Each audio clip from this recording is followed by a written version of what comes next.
Vipers Sports Club, because this time we're not talking about the league, although they won that as well. But they qualified for the final of the 2024-2025 Stanbic Uganda Cup on Saturday, the 17th of May, 2025, with a 2-0 aggregate. And this followed a 1-0 victory over last year's winners, Kitara, courtesy of Abdul Karim Otambala at the Butema Royal Park Playground in Hoima City. So Vipers have won the Uganda Cup thrice in the 2015-2016 season, 2019-2020, and most recently 2022-2023.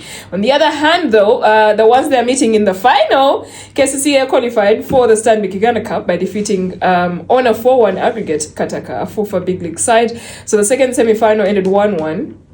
with goals from KCCA's Joao Gabriel Esteves Cardoso and Kataka's Michael Olinga. So KCCA Football Club will play their rivals Vipers in the 51st edition of the Stanbic Uganda Cup that will be at the end of this month on the 31st of May 2025 at Kadiba Stadium in Rubaga. BAL features 12 elite teams. This is just a summary of what's going on because we're going to be talking about it for a while. Yeah. So it features 12 elite teams from across the African continent. They're divided into 3 conferences. The top teams from each conference will advance to the playoffs, which will then be held in South Africa in June. So BAL, you mean basketball? Africa League. Yes.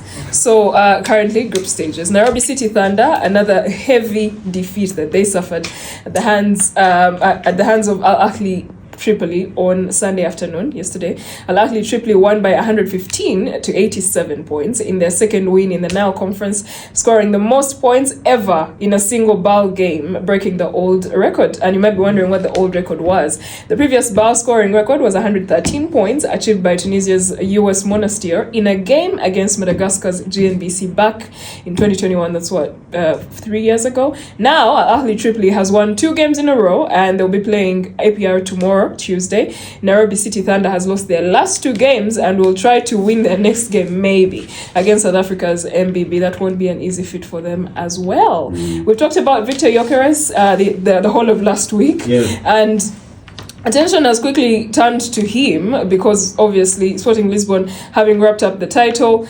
And now people are saying, okay, what next for Victor Gyökeres? And according to him, he said, it's football. I'm still here. I don't know what's going to happen. Nobody can predict the future. That's how you know a player who is leaving. But despite all of this and what he said, Arsenal remained very much in the mix for the former Coventry man.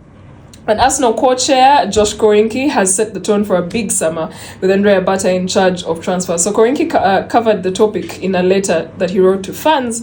It was shared in the program ahead of the final home league game of the season. And it said, we plan to investigate behind winning and doing better next season.